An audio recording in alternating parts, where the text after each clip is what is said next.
So welcome back to another episode of the Franchise Marketer Podcast. And this is episode 3 in our interviews. We've had Melissa on, and we've also had Glenn on as well. Now I've got Tim, founder of Video Authority and a video marketing expert. And if you're on LinkedIn in Australia, you've probably seen some of Tim's content come into your feed at some stage. Even if you're not connected, I'm sure there's a post that's come into your feed. And you go, I recognize this guy. So we've got him on to talk about all things video marketing. And the great thing about having Tim on is he's not in franchising. So he's outside of franchising. So he can give us a bit of a unique perspective on what is possible and what brands and founders and CEOs and people who work in those businesses can do.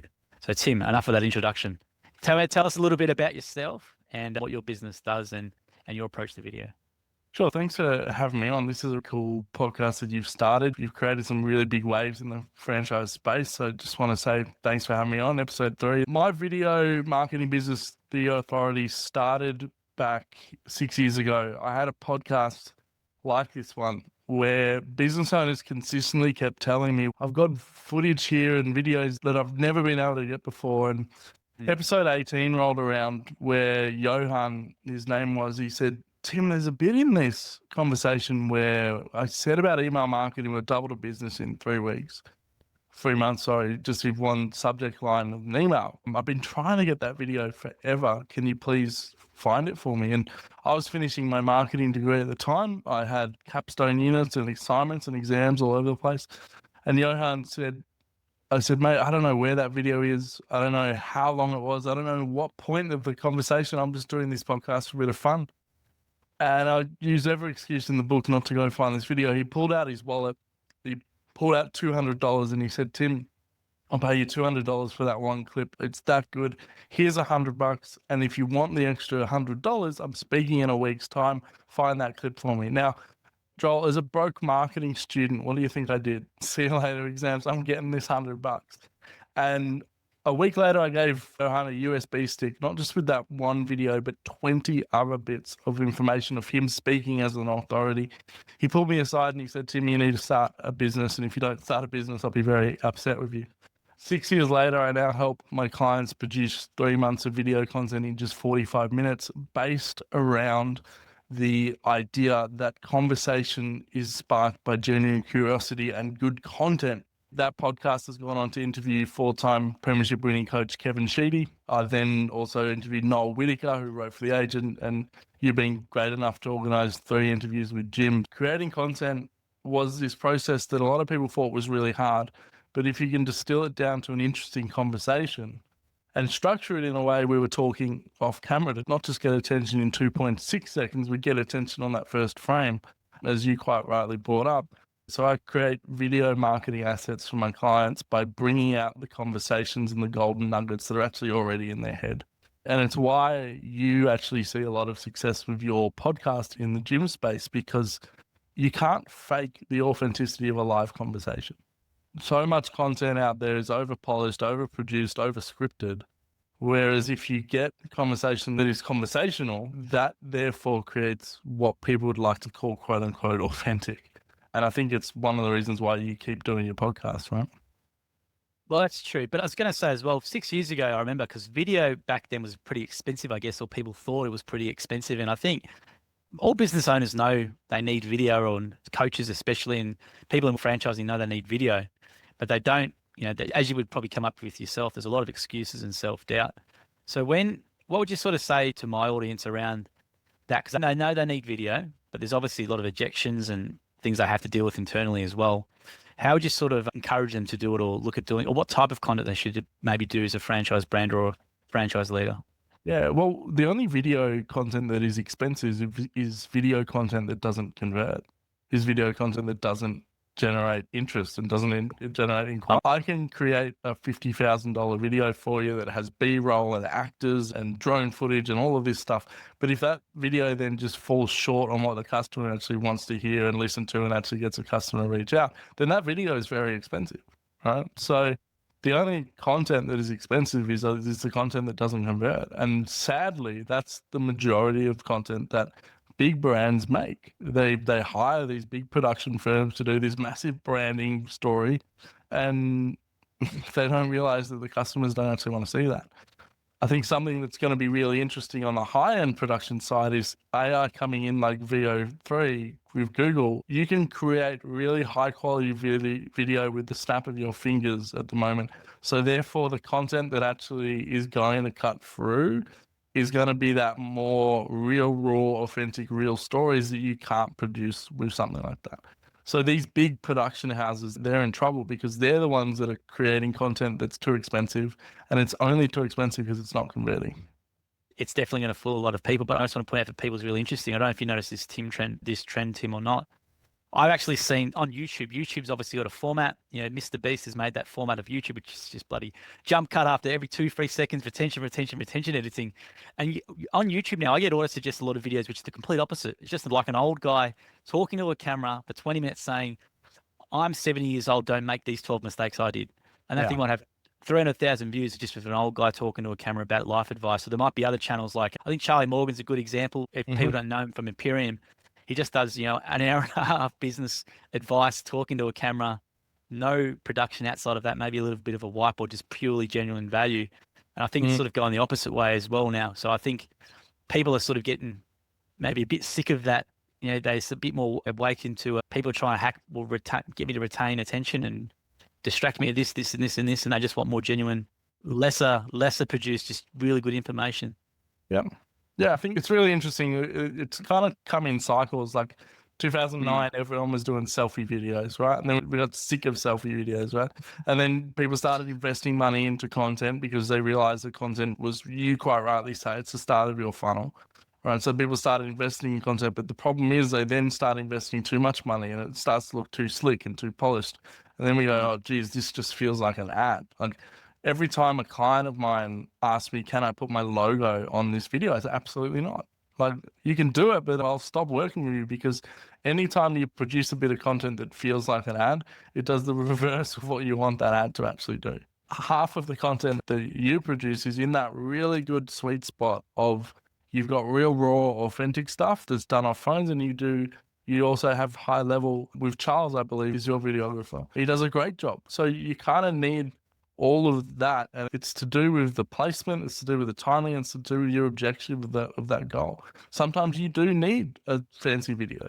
A lot of the times what someone wants, and I'll bring this into franchise, so why is someone buying a franchise? Well, they're buying a franchise because they want a proven system. They want to start a business, but they don't want the headache of creating all their leads and all their business. They want to come into something where someone else has also bought that system and it's worked for them. So if you can display that in your video content, that's ironically why you guys have been so successful. You're not afraid to tell those real stories. This is actually what's happening. And sometimes it's not the overinflated video of Dan's making $200,000 a month. Sometimes it's just the guy that gets to spend more time with his kids, you know? Well, the thing is, you might not know it, but when I do a bit of research with other franchise brands and what they do in terms of recruitment video, it's always the 3-minute polished, super slick stuff, which I understand is on their website and things like that, but there's nothing beyond that. And I know from my research anyway, when I talk to prospects and they come to training, it's always the long form that people consume. No one mentions to me a 60-second or a 2-minute video which looks slick, which we've got for sure, but it's always the long form stuff, always long form. And that's the thing where I think a lot of franchise brands are still behind in.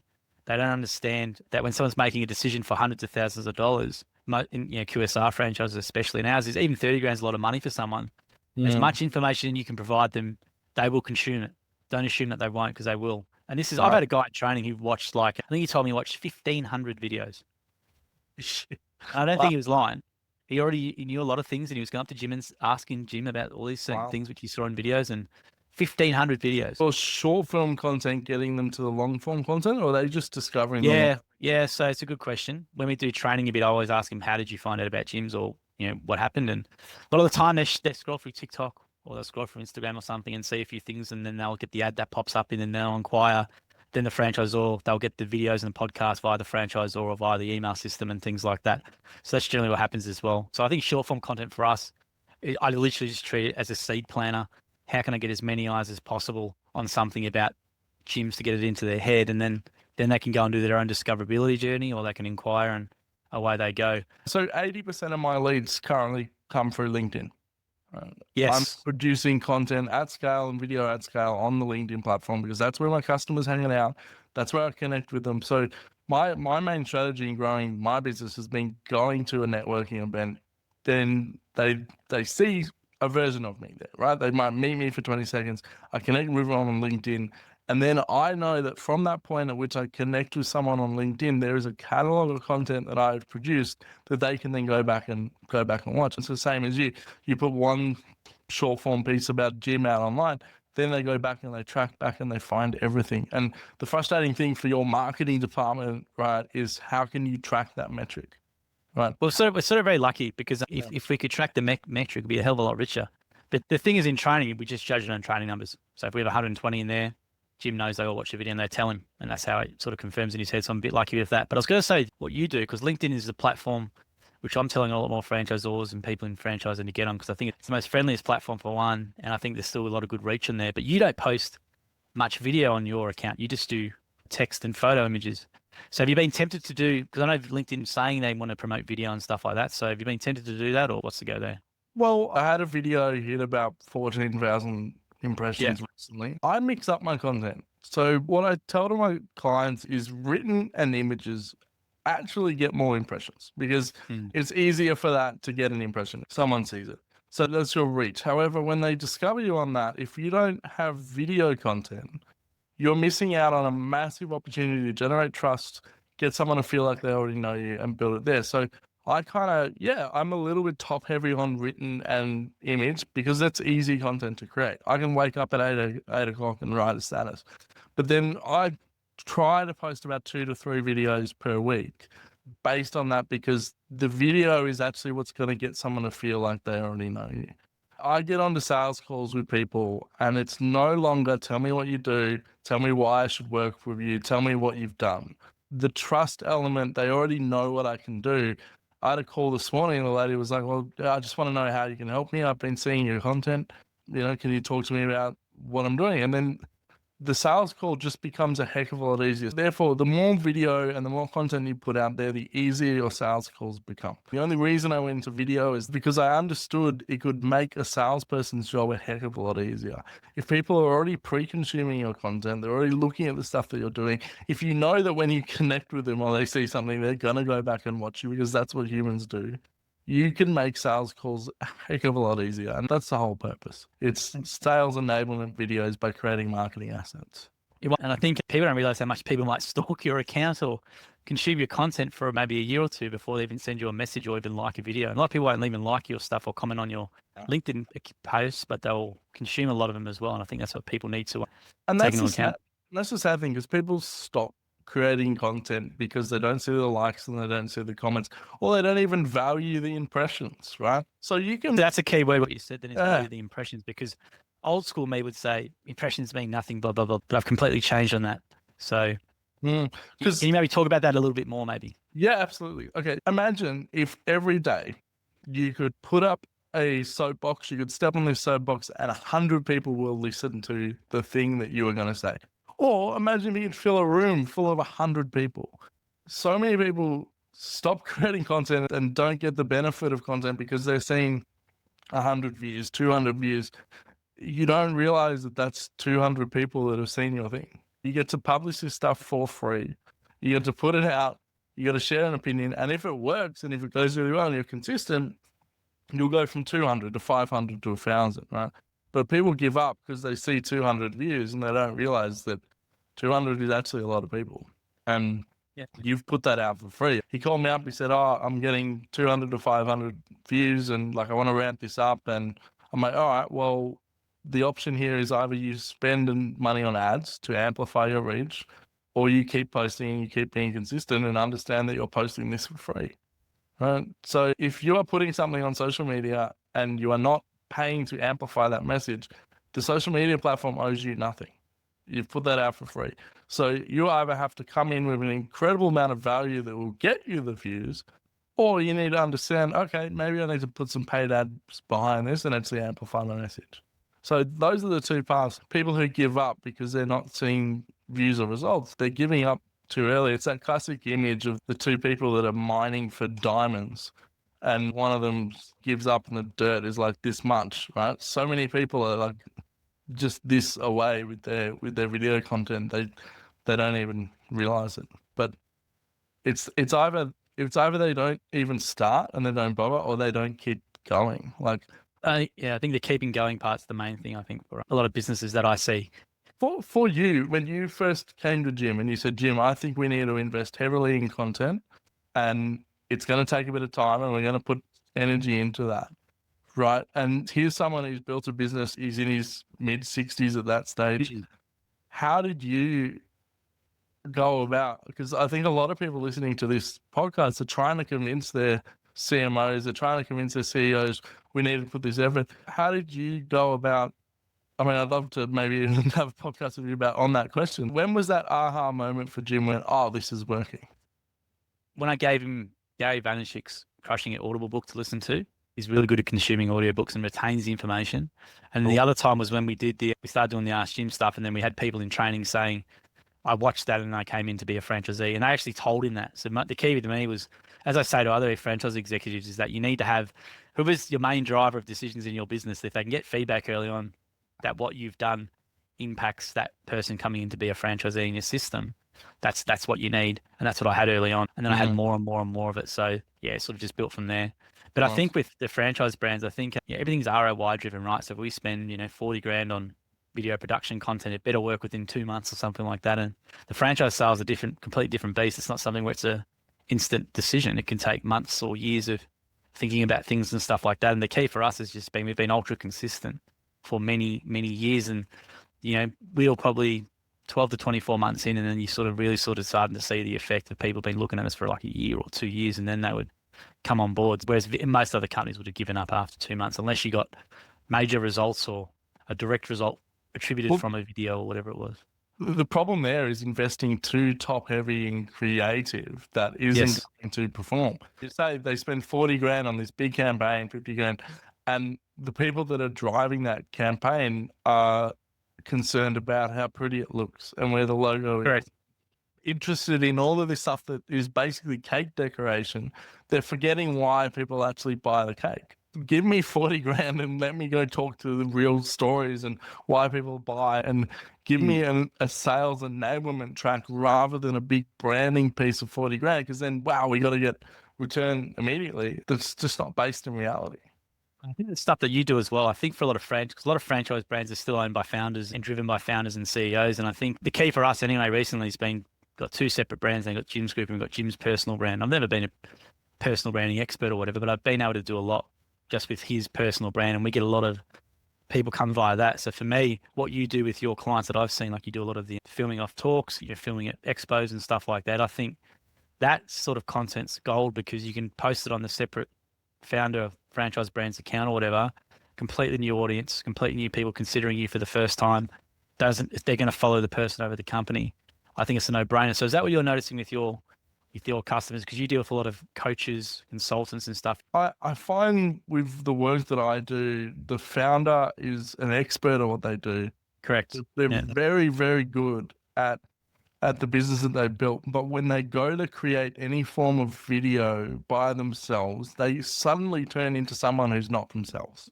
They forget their lines. They stumble over things. When I'm in a sales situation, I'm asking about their business, what they run. They're an absolute expert.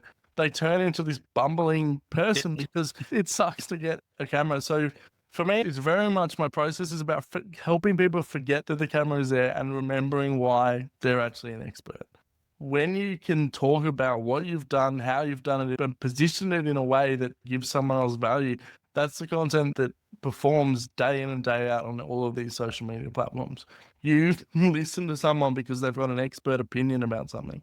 Posting a recent clip of the Jim's episode that we just did, and Jim was sharing a really positive message about the fact that when you become married and then you have exercise, dopamine actually increases. But he just so happened to, at the start of this, compare it to people that use cocaine. And he always says that for the dopamine example. People were like, what was Jim talking about that podcast? But what I learned from that video is Jim is sharing an opinion. that is also based in research and knowledge. So what happens is when you share an opinion, either positive or negative, people will have strong attachments to that and it'll force them to comment. So if you scroll through the comments of this video, you will see people defending their cocaine habits. You'll see people saying, oh, it works for me because I just do it on the weekend.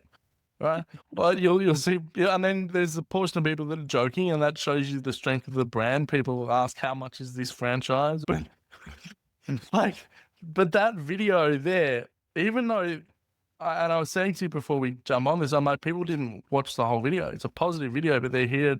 So if you can create content that will force people or compel people to leave a comment by it's an opinion, share your opinion, share your knowledge, even if they think you're wrong, they will comment. That, as you and I have talked about time and time again, that creates engagement, right? So the troll or the person that comments negatively or doesn't agree with you, they may never buy from you, but they sure as hell will put content in front of someone who will by leaving a comment, right?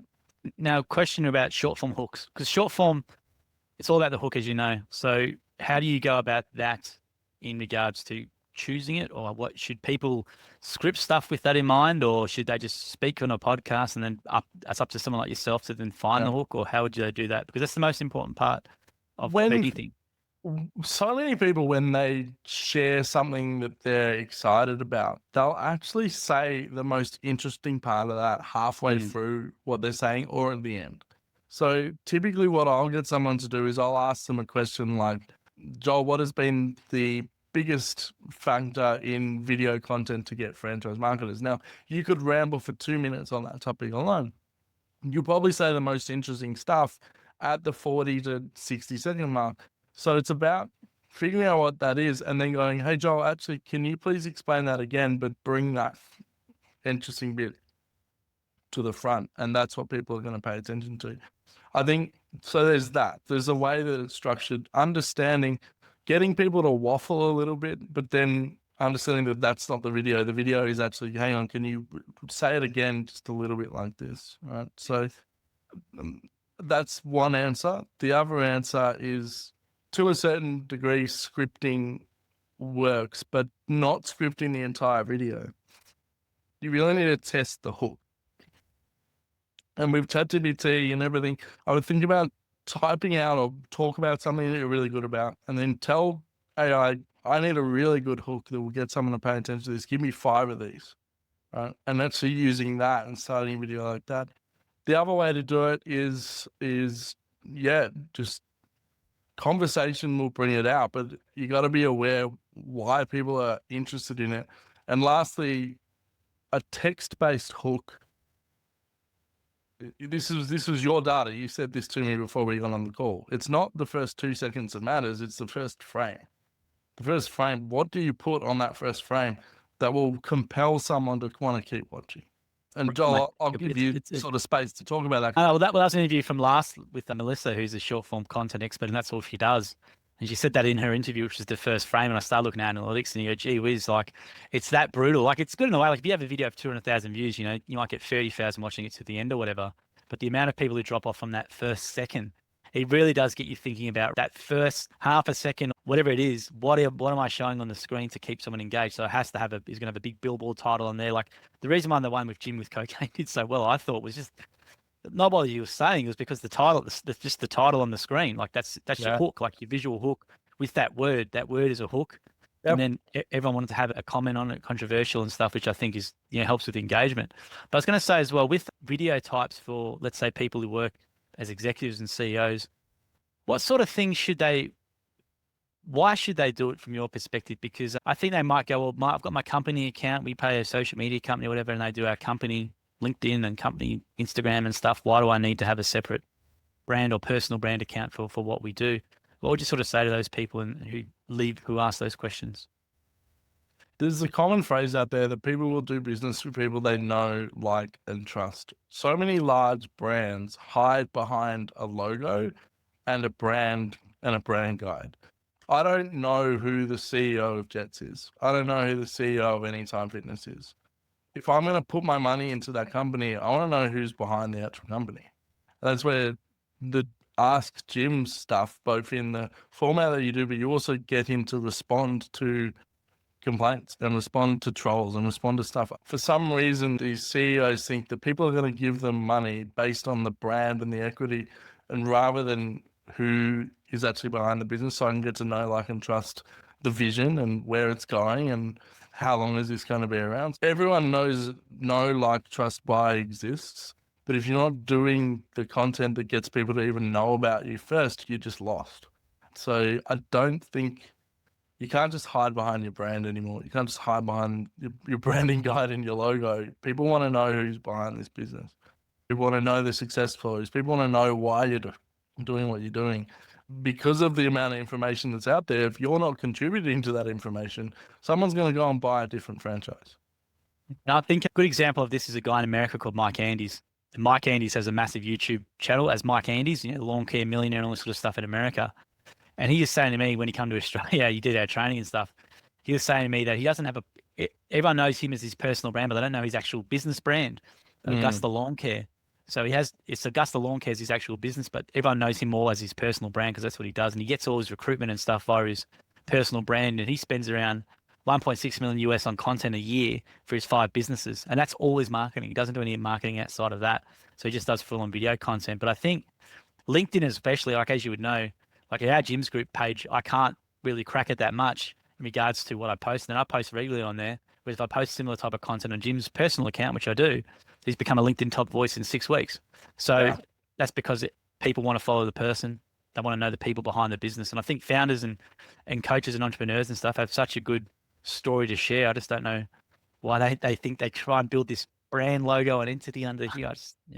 Some of the best stuff you've done on LinkedIn lately is talking about some of Jim's stories that are a bit unique. Like he gave $100 back to someone when he didn't have the money, or this is how he started the business with a cheap lawnmower and just himself. So you've shared some of that stuff that actually makes him a bit human. Not a bit human, it makes him human, right? Well, I think the big personal brands, yourself with LinkedIn because you do it all the time, but it's sharing that stuff that's relatable to everyone. Not about not specific or technical jargon or things like that. It's that relatable sort of stories. I think that's the key with it. And the great thing with that is Jim gets a free ghostwriter who's generally all this sort of stuff. And there's a way I do it, which I won't say. But with that, then what should CEOs and maybe founders in franchising, maybe what would you sort of say to them start posting? What content angles? What sort of things, what silos or what sort of content ideas would you sort of tell them to do? Or how should they start? What are the things in your brand that you're doing on a daily basis that excites you about why people will come into your organization? Why you're a CEO, right? You could quite literally go and be a CEO for any other company. Why are you a CEO for that company? What are the things that you're putting in place that will improve things for your franchisors and the end customer? What is happening? It's halfway through the year. What have you done halfway through the year that was really exciting about building the brand, right? That's the type of content that I would be looking at. What sort of, then to deliver that, would you say they might be best to do, like if they do any, obviously public speaking, obviously get that filmed, maybe an interview in the office, they could do an interview over Zoom with someone, or they could do to camera stuff. What I'd love to see is a CEO sitting down with their top salesman and doing a podcast style interview with the CEO and the top salesman, talking about what it is that this product and service does to help the customer. Because the salesman's seeing it on a daily basis and the CEO is trying to do out that vision. I would really recommend that. It's like when you interview some of your top franchisors, why are people buying these franchises off me? Well, you'll probably find out some really good stuff for that. If CEOs, especially if they're speaking and they get invited to things, absolutely get that filmed. Right? Some of the content that goes really viral for my clients is when they've been speaking in front of stage, in front of people. I've had clients hit 200,000 views on just iPhone footage because it's them speaking in front of a stage. What's the content that people are going to go, this is a real person, this is a real business, this is real results? I think any franchise that looks at what you're doing, Jim's group is doing, and they don't try and emulate that, they're fooling themselves, right? So I think you guys kind of have the blueprint there of what you've done. You share what's real, you share what's good, you share what's bad, and you're not afraid of what happens on the back end. I think too many people get caught up in their legal departments and go, oh, we can't post that. Well, I think, yeah, you've got a legal background though, Joel. Like that must be one of the most frustrating things when you're talking to these brands and they go, oh, legal won't approve that. And you're like, well, hang on, I'm the CEO. I used to be a lawyer. And we still do this. I don't have to get any approvals. That's the key, I think, Tim. I think I don't have to have any approvals. That's the key. I've earned that trust after many years, but I don't have any approvals. But I mean, that's true too. Yeah. But I will say, if people want to look at people who are actually doing what Tim is saying, there's a couple of people they can look at. Don Major, who used to be the CEO of Domino's, launched his own podcast called Major Something. Yep. He's obviously got a really good content production company and people running his socials. He's definitely not doing that himself, but he's doing a great job. But he's doing a podcast himself where he's interviewing people he thinks interesting. Here's a specific question for you. Culture King founder Simon Beard. You got Jeff Greach, I think, who sold out for $180 million. You got Jane Liu. You got Dave Fogarty. And you got these guys like Sabri Subri and that. They're all doing this founder, CEO, like boss, entrepreneur content, even though they don't have to because they're millionaires. They don't have to work. I think they got all this money, but they didn't have the fame that came with all that money. So now they're trying to build the fame through this content and trying to provide business advice, but they also use it as a way to get inbound opportunities for their next project. They get the fame, plus they also get their content will bring people to them for their next investment. Or maybe it does, because it won't help Simon Beard's business, for example, because he sold Culture Kings for a mountain. So what are your sort of thoughts on the new wave of these people doing this sort of, because they don't need to do it financially. There's no need to attract more people because to do what? They've got all the money in the world. So what's your thoughts on that? I think they've seen the success of Gary Vaynerchuk and Alex Hormozi, and they kind of want a slice of that pie. Like Dave Fogarty, I quite like what he puts out. That's very useful. Yeah. He's a great person. He's on Shark Tank. So he's obviously trying to build this personal brand. I think the interesting thing is they've got all their money and they've worked out why would they even think about posting content? Well, it's because they realize what content can do to take them to that next level that they want to get to. Maybe they want better networks. Maybe Dave Fogarty wants to go into the American market, so he needs to build up a portfolio there. Like, I think the thing to ask for small businesses is if someone is at that level and they're still valuing content, why are you not doing the same thing? It's a great point. Yeah. And these are really successful entrepreneurs and they see the value in it too. Yep. I think the good thing about those, especially the Jeff guy, if you follow his stuff, he does a lot of phone stuff too with the TikTok auto captions and things. I think Simon does the same sort of stuff, and then the other ones might be a little bit more high production because they can have a full-time agency and people do it. But with your sort of stuff, Tim, what do people engage you? What do you recommend? Like someone goes, right, I want to start doing this sort of thing as a CEO or as a founder or an entrepreneur. I want to get a content pack done. What do you recommend to them, and how does the process go? The first step to working with me now is coming along to my workshops. So at Rialto Towers, I've got an office there and I use the boardrooms. I've found that a lot of people know that they need to make content, but they really struggle in terms of two main areas, right?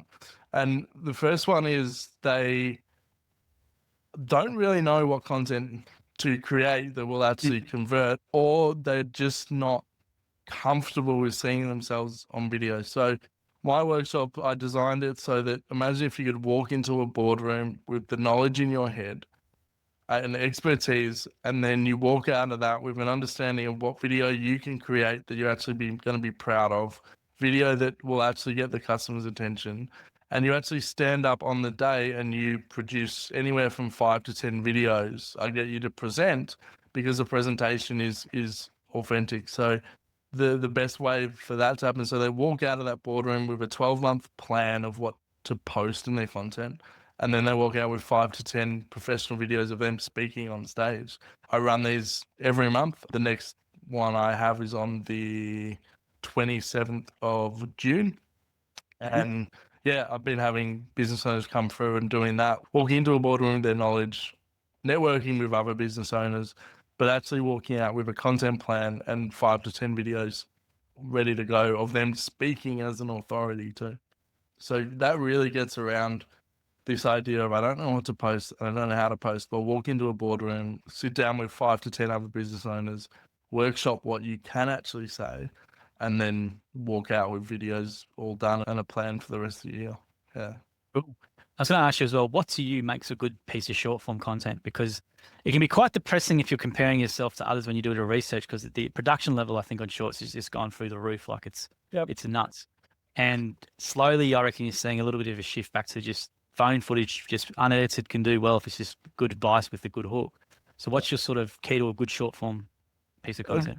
A good short form piece of content will get someone interested in what you're doing and get them to track back and see more about what you do.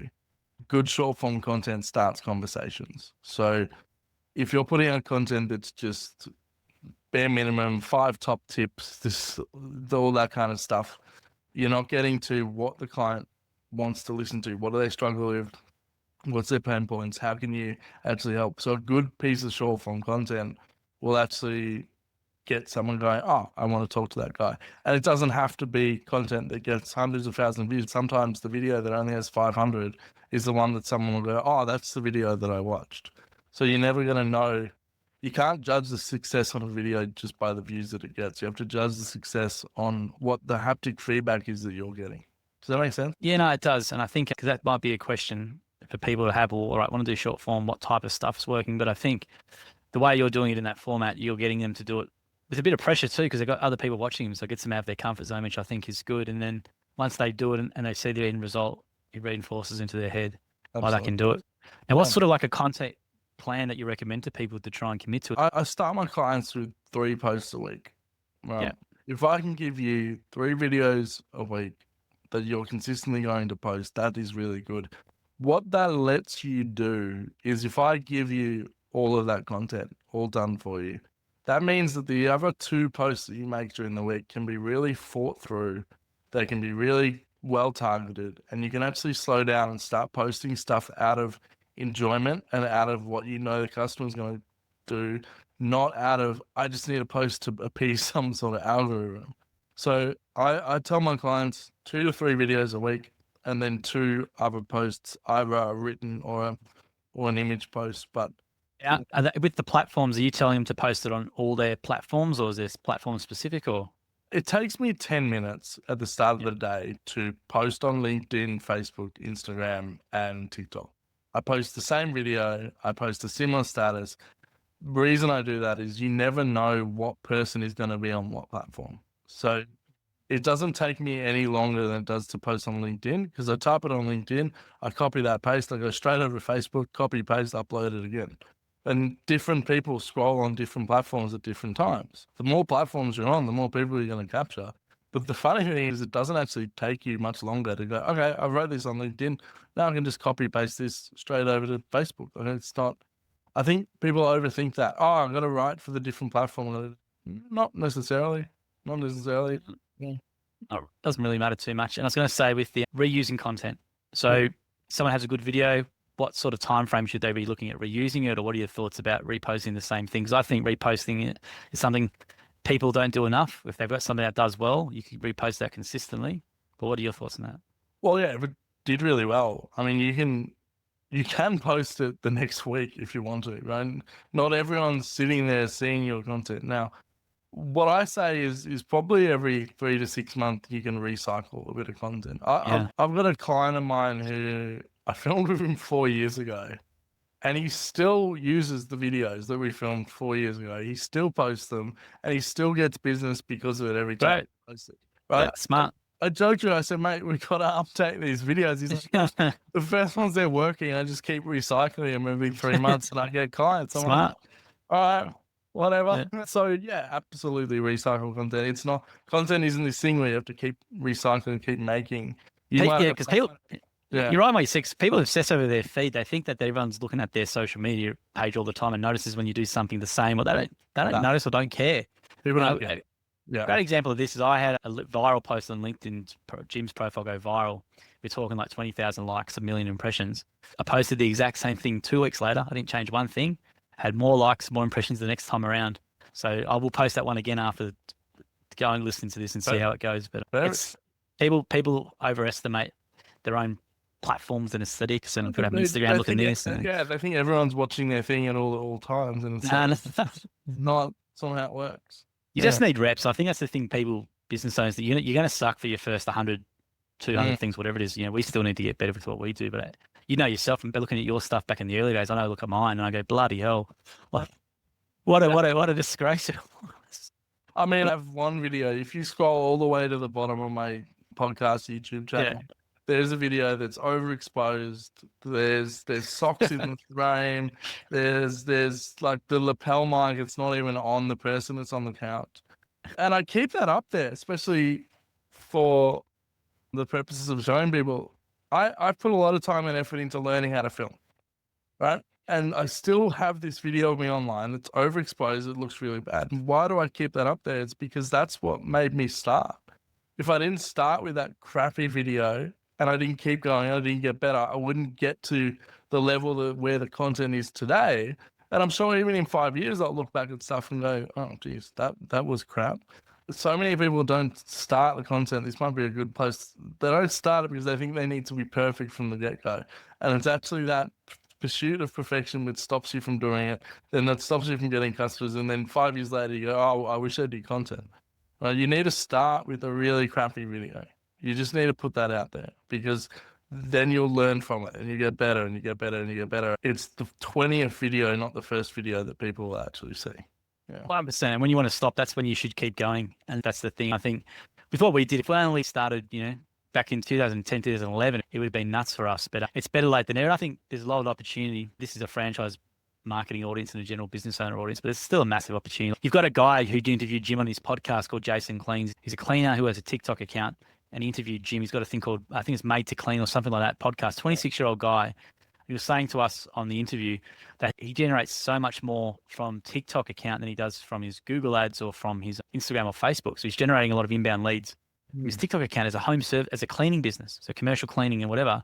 Commercial cleaning leads he's generating from organic content on his TikTok account, more than Facebook ads, more than Google ads. And I thought, you know, that was amazing to hear because a lot of the conventional marketers, especially in home services, would be thinking, oh, you know, Google ads, which is your bread and butter for a lot of things. But if you got a business owner who can literally generate commercial cleaning leads, which are worth tens of thousands, not if not $100,000 plus, via content on a TikTok account. Yeah, it's amazing. So, it's funny to me that people hear those stories and they hear that it's happening, and then they still go, "Oh, I'm not going to do it." You know. I think it's a non-negotiable now, as you said. Like, video was always nice to have. Like, people still invest a lot in SEO and all that sort of stuff, and PPC and Facebook ads and things. But if you don't have any video content now, I think you're really exposed. And I think the cost to do it now is a lot cheaper. You know, it's obviously, I think it used to be very prohibitive. Back in 6 years ago, when we started doing our first interview series with Jim, his son had a business with another guy called Reese. They were really good guys. We got around 20 videos done for business advice series back 6 years ago when I had this idea, and I think they charged us like 12 grand. Wow. And now that could have been all been done with our phone. So it's sort of one of those things where the cost has come down a lot, but I still think you need someone like yourself, if you're a coach or someone where to start more, like not only to do the video, but as a strategist as well, which I think is really handy. It's the strategy piece that a lot of people miss. Okay, great. I want to do video. I'm going to start it. I'm going to put my camera there. They set everything up, and then maybe they've got ChatGPT to write them something, but yes, you've still got to perform that content. You've still got to speak in a way that people want to listen. You still got to get that first frame in that first 2.6 frame, Joel, first frame. I think a lot of people might be going, I can just get AI to tell me and AI to do this. And I think this is where coaches are going to be good moving forwards. People need that in-person accountability. You know, you can have as much as the chatbot there to tell you to do this, and this, and they might tell you exactly the same advice. But I think you do need to have that physical in-person accountability person there as well, almost in a way, to help you. So I think coaches might be a little bit worried with ChatGPT and things like that, but people still need to implement it. Yeah. It can be as much written stuff they can read and all that sort of stuff and consume. Whereas if they can't execute or have someone like yourself to implement it, that's going to be never something that AI can do. Spot on. Cool. Well, had you more than our team. So your business is Video Authority. What's the website? Yeah, videoauthority.com.au is the website. You got your workshop on the 22nd of June, so I'll get this out before then. But I think your workshop, if you're someone thinking about it, just go to Tim's workshop. I think it's a great opportunity. Is it just one day they film content and just do? Yeah, it's half a day. So run them over half a day. We come in, we talk about what videos perform. We get to understand who your customer is, understand what video that you can actually create that your customers will want to listen to. And then we get up and we present a portion of that content on the day. So you go from thinking and having ideas to content to actually creating stuff in that workshop. It's been a really awesome bit of this year to be starting on those, because it means I can help more people at scale as well. I get 10 people in a boardroom. Every business owner, they go, oh, actually, I thought that was interesting. The last one I did last Friday turned into this boardroom session. And I was like, how rare is it to get 5 other business owners here helping you with your business and your content? And everyone helps each other. And That's great. It's been really cool. Now, I appreciate your time today as well. And people, if you want to find Tim, you can also check out Tim on LinkedIn. I'll leave in the description your link, but Tim Beanland on LinkedIn, I'm sure Tim will reply straight away if you send him a DM. Appreciate your time today, Tim, and thanks to everyone for listening. If you have listened to the end, please make sure you leave a review. Give me some feedback or an email if you want to come on, or some subjects to cover as well. Thanks, mate. Thanks, mate. Thanks, Tim, for your time, brother.